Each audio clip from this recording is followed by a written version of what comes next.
이런 빌립보서 강의를 준비하면서 빌립보서가 어떤 책인가를 잘 설명해 주는 두 가지 애칭을 발견할 수 있었습니다. 그 첫 번째는 백조의 노래라고 하는 애칭이고, 또 하나는 기쁨의 편지입니다. 여러분, 예부터 전해 내려오는 이야기에 따르면 백조는 평소에는 전혀 울지 않는데 죽기 직전에 단 한 번 세상에서 가장 아름다운 소리로 노래하며 그의 생애를 마감한다라고 하는 그런 이야기가 있다고 합니다. 그런 이야기에서 유래되어서 한 예술가의 최후의 작품, 최고의 작품을 이야기할 때 백조의 노래, 스완송이라고 부른다고 합니다.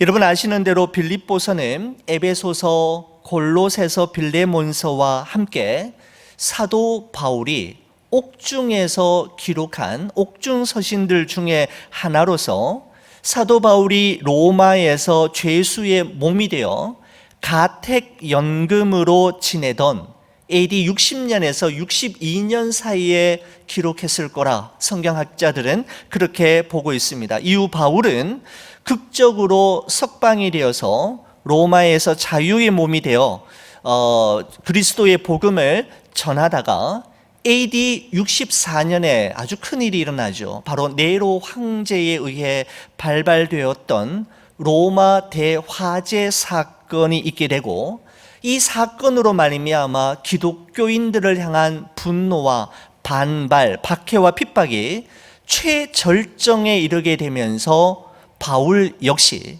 로마 감옥에 재수감이 됩니다. 그리고 AD 67년에 사도 바울은 네로 황제에 의해 참수형을 당함으로 그의 생애를 마무리하게 되죠. 여러분, 이런 관점에서 볼 때 실제로 빌립보서가 사도 바울이 쓴 마지막 편지는 아니지만, 바울이 이 편지를 쓸 때에는 자신의 마지막 순간을 의식하면서 유언처럼 남긴 서신이기 때문에 이 빌립보서 역시 백조의 노래라고 불려도 조금 더 손색이 없는 서신이라고 생각이 됩니다. 여러분, 빌립보서가 지니고 있는 또 하나의 애칭은 기쁨의 편지, 기쁨의 서신입니다. 여러분, 빌립보서가 우리에게 말하고자 하는 바 전체 주제는 그리스도 안에서 누리는 기쁨, 그리고 주 안에서 기뻐하는 법에 대한 이야기라고 말씀드릴 수가 있습니다. 여러분, 우리가 앞으로 살펴보겠지만 빌립보서에서 가장 많이 등장하는 단어는 기쁨이라는 단어입니다. 기쁨이라는 명사형과 기쁘다, 기뻐하라 라고 하는 동사형 포함해서 모두 16번 사용되고 있는 것을 볼 수가 있습니다. 여러분, 세상에서 말하는 기쁨, 세상 사람들이 느끼는 기쁨은 거의 대부분이 조건적이고 상대적인 기쁨이지 않습니까? 세상 사람들은 많아야 기뻐하고 위로 올라가야 기뻐하며 남들보다 잘 되고 남들보다 더 좋은 것을 더 많이 가져야 기뻐할 수 있습니다. 여러분, 하지만 조건적이고 상대적인 이 기쁨이 지니고 있는 치명적인 한계는 조건이 충족되지 못하는 순간 그 기쁨도 사라져 버린다라는 사실입니다. 사람이 많이 모여서 기뻤다면 사람이 적게 모이면 기쁨을 잃어버리게 됩니다.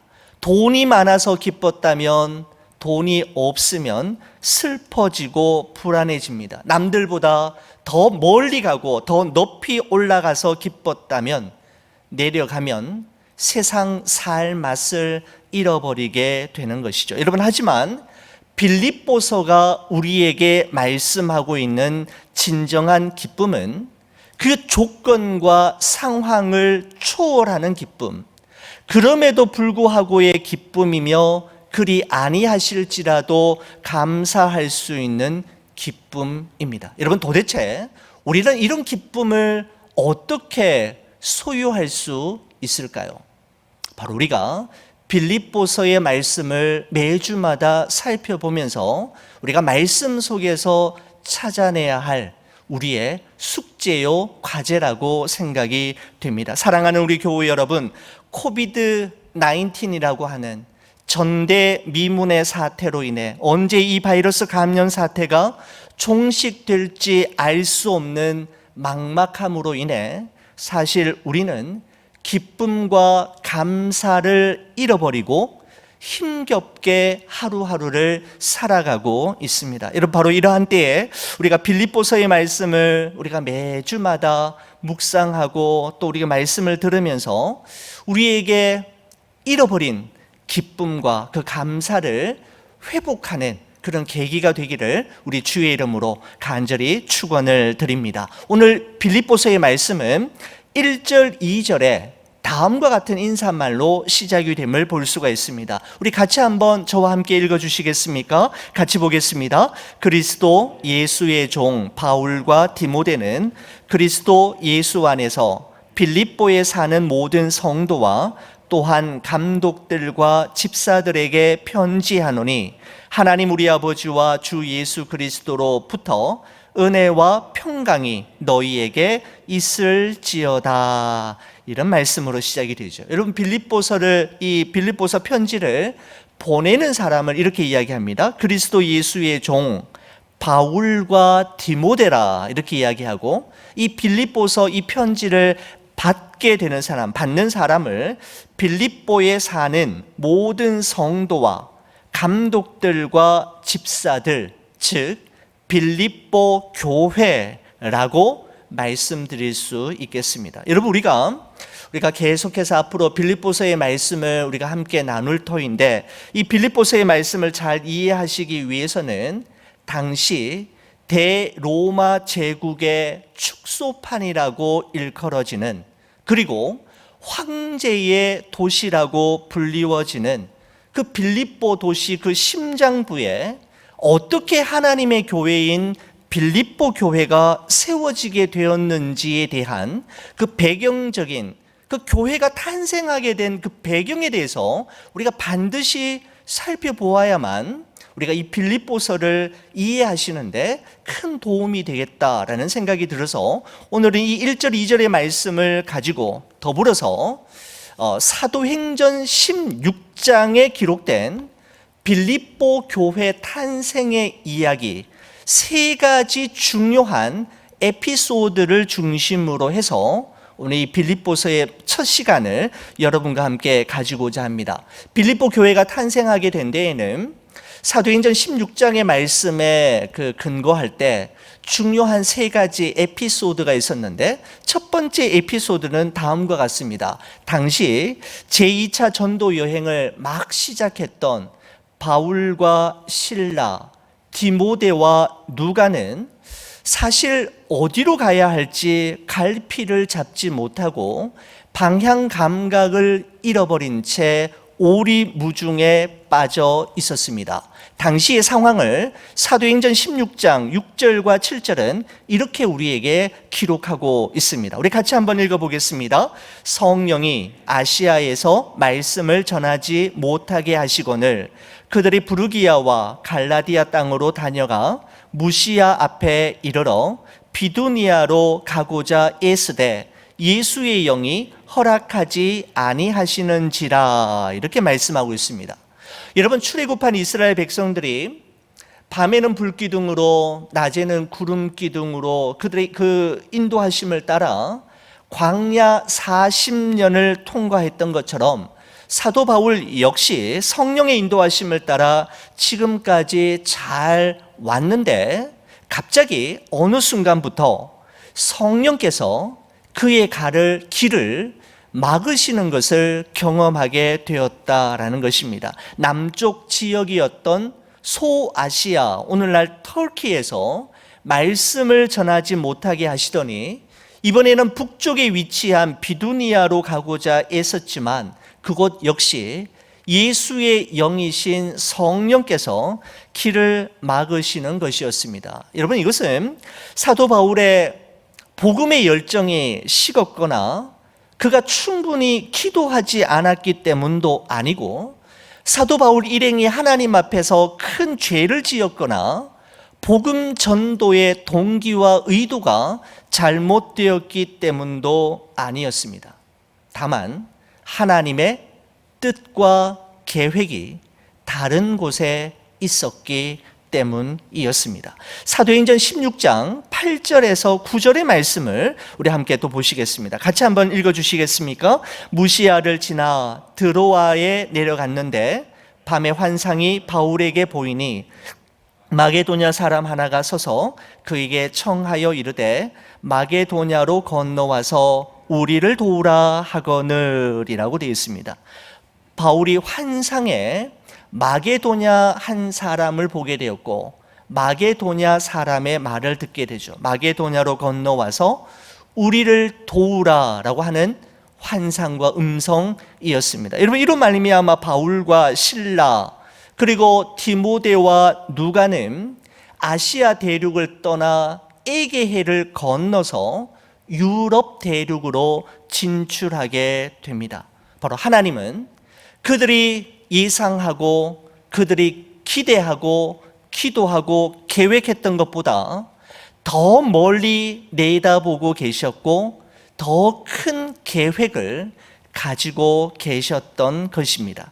여러분, 하나님께서 때때로 우리의 길을 막으시고 우리의 문을 닫으실 때 우리는 낙심하거나 절망할 것이 아니라 하나님께서 새롭게 열어주실 더 좋은 길과 더 나은 길이 있음을 우리는 기억해야 합니다. 여러분, 그렇습니다. 하나님은 우리의 길을 열어주시기도 하시고 닫으시기도 하시는 분이십니다. 앞서 말씀드린 대로 가는 길이 막히고 문이 닫힌 것은 바울 일행이 충분히 기도하지 않았고 기도 준비가 되지 않았기 때문도 아니고 그들의 복음의 열정이 식었기 때문도 아니었습니다. 선교의 동기와 의도가 잘못되었기 때문도 아니었습니다. 다만 하나님의 뜻과 계획이 다른 곳에 있었기 때문이었습니다. 여러분, 하나님이 하시고자 하시면 어느 누구도 막을 자가 없을 것이며 하나님이 막으시면 어느 누가 그 일을 이룰 자가 있겠습니까?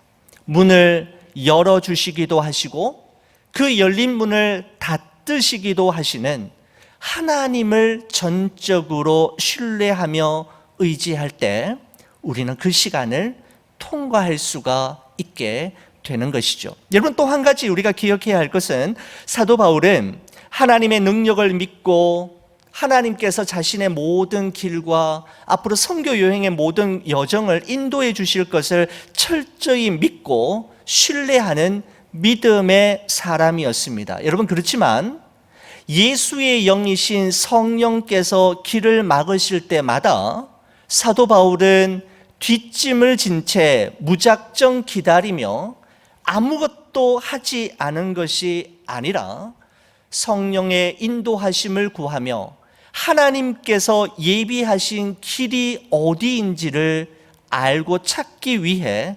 계속해서 그 길을 구하고 찾고 두드리는 것을 우리가 볼 수가 있는 것이죠. 성령께서 아시아에서 말씀을 전하지 못하게 하시자 부르기아와 갈라디아 땅으로도 가보고 무시아와 비두니아 지방으로도 가보면서 계속해서 길을 찾고 구하고 두드리는 것을 볼 수가 있습니다. 드디어 드로아 지방에서 마게도냐 사람의 환상을 통해 하나님의 뜻을 발견할 때까지 바울과 그의 일행은 하나님의 인도하심을 구하며 길을 찾는 모습들을 볼 수가 있는 것이죠. 여러분, 우리가 그냥 넘어가서는 안 될 아주 중요한 말씀이라고 저는 생각합니다. 우리가 좋아하는 하나님의 말씀 가운데 시편 127편 1절에 이런 말씀이 있지 않습니까? 여호와께서 집을 세우지 아니하시면 세우는 자의 수고가 헛되고 여호와께서 성을 지키지 아니하시면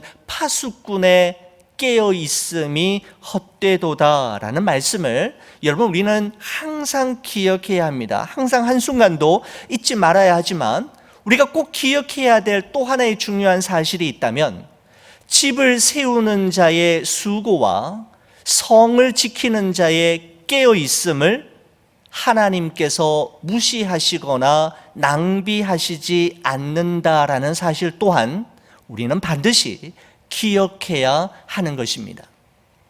이런 말씀을 준비하면서 우리 이런 찬양이 생각이 났습니다. 주님 말씀하시면 내가 나아가리다. 주님 뜻이 아니면 내가 멈춰서리라.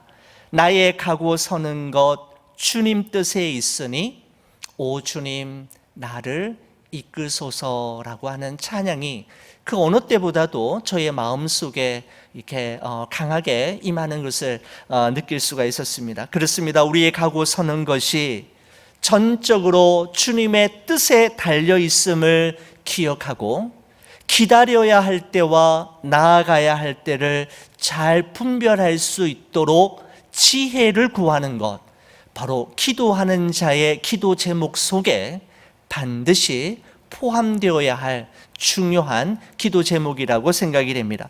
여러분 사도행전 이 16장의 말씀에 기록된 두 번째 에피소드를 여러분과 함께 나누고자 합니다. 여러분 드로아 지방에서 마게도냐로 건너와서 우리를 도우라라고 하는 그 환상을 바울이 본 이후에 바울은 그 실라와 디모데 누가를 데리고 에게해를 건너 드디어 빌립보라고 하는 도시에 첫 발을 내딛게 되지 않습니까? 여러분 빌립보는 아시아에서 유럽 대륙으로 들어가는 사람이라면 그 당시에 반드시 통과해야만 하는 관문 도시로서 알렉산더 대왕의 아버지였던 필립 2세의 이름을 따라 빌립보라고 지은 도시입니다. 로마의 식민지로 전략적 요충지였을 뿐만 아니라 정치, 경제, 사회, 문화, 교육 등 모든 분야에서 둘째가라면 서러울 정도로 아주 번창했던 황제의 도시가 빌립보이었습니다. 당시 세계 최강을 자랑하는 대로마 제국의 축소판이라고 할 수 있는 그 빌립보 도시에 바로 바울 일행은 역사적으로 첫 발을 그리스도의 복음과 함께 내딛게 된 것이었습니다. 저는 이 장면을 묵상하면서 예전에 제가 미국 대륙 횡단을 할 때 6일째가 되는 날 드디어 뉴욕에 도착했습니다. 주말 저녁 뉴욕 맨하탄의 심장부에 위치한 타임스퀘어 그 광장에 제 아들과 함께 이렇게 섰을 때에 그때가 생각이 났습니다. 그야말로 하늘을 찌를 듯한 고층 빌딩의 숲과 휘황찬란한 그 불야성 도심 거리에 전 세계에서 몰려든 젊은이들과 관광객들이 연출해내는 각양각색의 퍼포먼스들을 보면서 와, 여기가 세계의 중심이구나라고 감탄했던 기억이 납니다. 여러분 아마 바울 일행이 거대한 황제의 도시 빌립보에서 받은 첫 인상이 그렇지 않았을까 그렇게 생각해 보았습니다. 여러분 동시에 이 사람들이 이 바울과 바울의 일행의 마음속에는 이런 마음도 들었을 것 같아요. 도대체 과연 이 사람들이 복음을 받아들일까? 과연 이 황제의 도시 대로마 제국의 축소판과 같이 모든 것이 넘쳐나고 모든 것이 풍부한 이 땅에도 하나님의 교회가 세워질 수 있을까라는 회의도 들기 시작했을 것이고 아마 그 위용 앞에 자신감이 떨어졌을지도 모르겠다라는 생각도 들었습니다. 이런 바울 일행이 빌립보 도시에 도착한 후 그들이 가장 먼저 도착한 곳이 어디였는지를 사도행전 16장 13절은 우리에게 이렇게 말씀하고 있습니다. 우리 이 말씀도 같이 한번 읽어보겠습니다. 안식일에 우리가 기도할 곳이 있을까 하여 문 밖 강가에 나가 거기 앉아서 모인 여자들에게 말하는데 라고 되어 있습니다. 거기 보시면 바울 일행이 가장 먼저 찾은 곳은 안식일에 우리가 기도할 곳이었다라고 말씀하고 있습니다. 황제의 도시 로마 제국의 축소파처럼 엄청난 위용 앞에 무릎 꿇지 않고 과연 이곳에 사는 사람들이 복음을 받아들일까? 과연 이곳에도 하나님의 교회가 세워질 수 있을까라고 하는 회의와 의심을 극복하는 길은 기도하는 곳을 찾는 것이었고 기도하는 것이었음을 성경은 우리에게 말씀하고 있는 것입니다. 여러분, 그렇습니다. 앞길이 보이지 않고 미래가 불투명하고 절망적이어도 하나님이 하실 일과 하나님께서 이루실 일이 있음을 믿는 사람은 기도합니다. 내가 원하는 대로, 내가 기도한 대로 이루어지실 것을 믿기에 기도하는 것이 아니라 하나님이 이루실 더 좋은 계획과 더 좋은 길이 있음을 믿기에 그는 기도하는 것입니다. 세상에 우연이 없음을 아는 사람은 반드시 하나님 앞에 기도하게 되고 기도하는 곳을 사랑하게 되는 것입니다. 여러분, 빌립보 도시를 비롯한 유럽 전 대륙이 그리스도의 복음 앞에 무릎을 꿇게 되는 그 엄청난 사건은 빌립보의 변두리 지역 조그마한 강가에 위치한 어느 작은 기도처에서부터 시작되었음을 우리는 간과하지 말아야 합니다.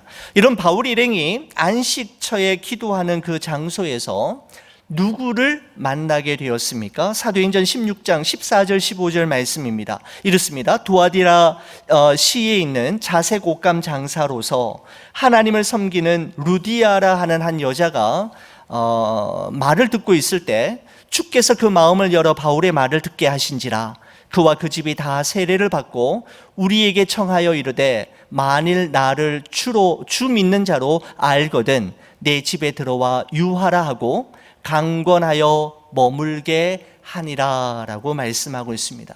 그들의 기도의 응답으로 만나게 된 사람은 두아디라라고 하는 도시에서 온 자색 옷감 장사 루디아이었습니다. 여러분, 루디아는 이방인인데다가 여자이었습니다.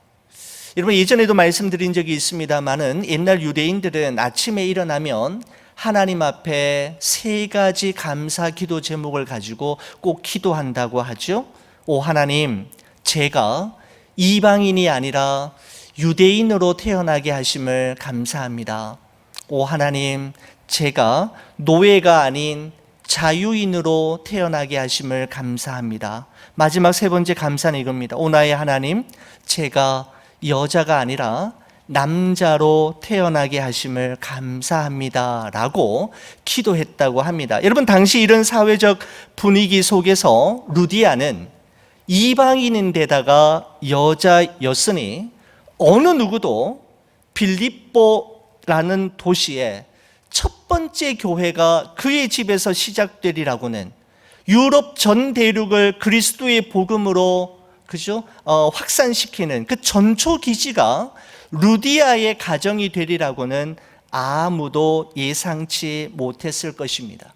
여러분, 그러나 하나님께서는 이방 여인 루디아의 마음을 먼저 여시고 루디아의 마음이 열려지자 그녀의 집안 식구들의 마음의 문이 열렸으며 마침내 빌립보와 유럽 대륙 전체를 향한 복음의 문이 열리게 되는 것을 우리가 보게 됩니다. 바로 하나님의 계획과 뜻은 사람이 전혀 예상치 못했던 방법으로 완성되어지고 이루어지게 되었던 것이었습니다. 여러분, 그래서 저는 고린도전서 1장 26절에서 29절 말씀 참 좋아하는데 여러분과 함께 같이 한번 읽어보도록 하겠습니다. 우리 같이 보시겠습니다. 형제들아, 너희를 부르심을 보라. 육체를 따라 지혜로운 자가 많지 아니하며 능한 자가 많지 아니하며 문벌이 좋은 자가 많지 아니하도다. 그러나 하나님께서 세상에 미련한 것들을 택하사 지혜 있는 자들을 부끄럽게 하려 하시고 세상에 약한 것들을 택하사 강한 것들을 부끄럽게 하려 하시며 하나님께서 세상에 천한 것들과 멸시받는 것들과 없는 것들을 택하사 있는 것을 폐하려 하시나니 이는 아무 육체라도 하나님 앞에서 자랑하지 못하게 하려 하심이라. 아멘. 이렇게 말씀하고 있습니다. 여러분, 하나님은 사람의 지혜와 능력, 그리고 그 사람의 학벌과 문벌, 그리고 그 사람이 가지고 있는 것에 있고 없음과 많고 적음으로 역사하시는 것이 아니라 미련하지만, 약하지만, 천하지만, 가진 것이 없고 배운 것이 없지만 그 약한 이들을 통해 역사하시는데, 그 이유는 바로 그들의 힘이 아닌 하나님의 능력으로 이 일이 가능하게 되었음을 분명하게 가르쳐 주시기 위함이라고 성경은 말씀하고 있습니다. 여러분, 그러므로 하나님 앞에서 우리의 무능함과 우리의 연약함과 우리의 가진 것 없음을 불평하며 탓하지 말고 우리 자신을 하나님 앞에 겸손하게 드릴 때 하나님은 우리를 통해 우리가 예상치 못했고 생각지도 못했던 놀라운 일을 이루실 것을 우리는 꼭 기억해야 하는 것입니다. 여러분, 마지막으로 우리 사도행전 16장에 소개된 이 빌립보 교회의 탄생과 관련된 세 번째 에피소드는 이 사건을 뽑아보았습니다. 여러분, 어느 날 바울 일행이 빌립보의 어느 기도하는 곳으로 기도하러 가다가 점치는 귀신이 들린 여종을 만나게 되죠.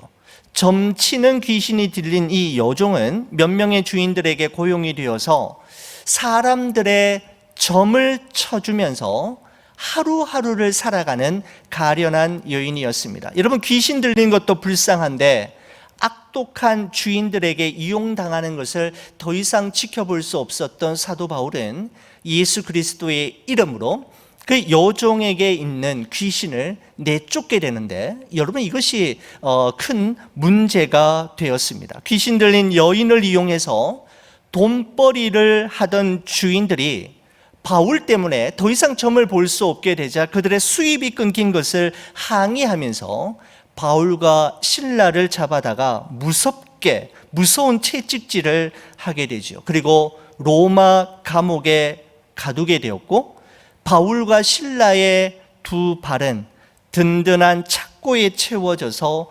꼼짝달싹도 할 수 없게 되는 그야말로 절체절명의 순간이 바울에게, 실라에게 찾아온 것이었습니다. 그런데 그날 밤 놀라운 기적이 일어나지 않습니까? 어떤 기적이었습니까? 사도행전 16장 26절은 우리에게 이렇게 소개하고 있습니다. 같이 한번 보시겠습니다. 이에 갑자기 큰 지진이 나서 옥터가 움직이고 문이 곧 다 열리며 모든 사람의 매인 것이 다 벗어진지라 라고 말씀합니다. 여러분, 그렇습니다. 갑자기 지진이 나고 옥터가 움직이고 감옥 문이 열리고 착고가 풀리는 것, 우리는 이것을 일컬어 무엇이라고 이야기하냐면 기적이라고 이야기합니다. 맞습니다. 이것은 하나님에 의해 일어난 기적이었습니다. 여러분, 그런데 또 하나의 기적이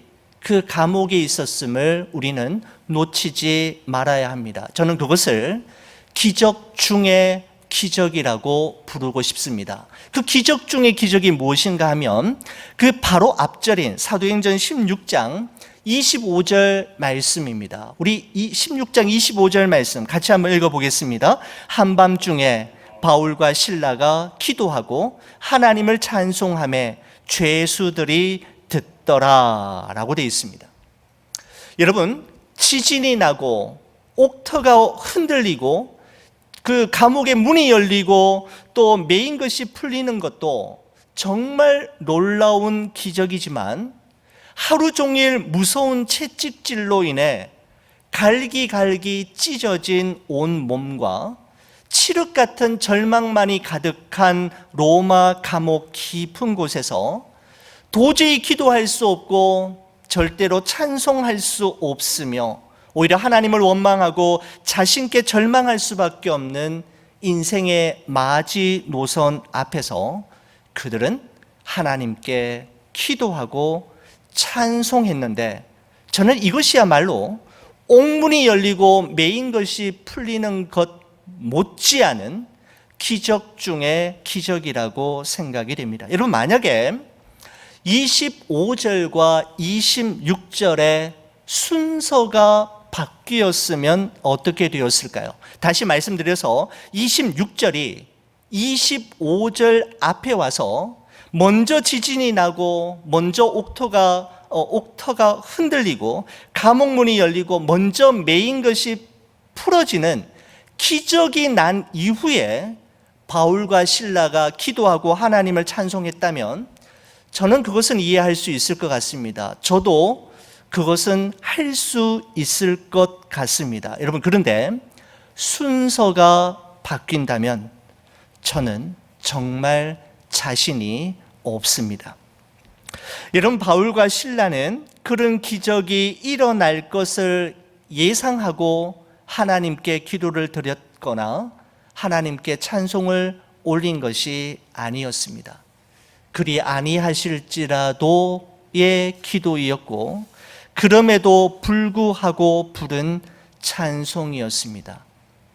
하지만 이 모든 것을 보고 계시고 듣고 계셨던 분이 계셨는데 바로 하나님이셨습니다. 여러분, 사도행전 16장 25절의 말씀을 다시 보시면 이렇습니다. 우리 같이 다시 한번 읽어보겠습니다. 시작. 하나님을 찬송하며 죄수들이 듣더라 라고 되어 있습니다. 여러분, 이 말씀 중에 한밤중에 라고 하는 이 표현이 제 마음에 남았습니다. 저희 눈에 들어왔습니다. Midnight. 그렇습니다. 이 세상을 살아가는 모든 사람들에게는 저마다의 한밤중이 있습니다. 시간적인 개념의 한밤중일 수도 있겠지만 내가 현재 처한 상황과 내가 경험하고 있는 모든 형편이 한밤중과 같은 절망적인 상황 말입니다. 여러분, 우리 그리스도인들에게 꼭 필요한 순종이 두 가지의 순종이 있어야 한다라고 생각이 됩니다. 여러분, 첫 번째 순종은 말씀에 대한 순종이고 두 번째 순종은 상황에 대한 순종입니다. 어느 하나의 순종이 아니라 말씀에 대한 순종과 하나님이 허락하신 상황에 대한 순종이 있을 때 우리는 기쁨을 소유하며 잃어버리지 않게 되는 것이죠.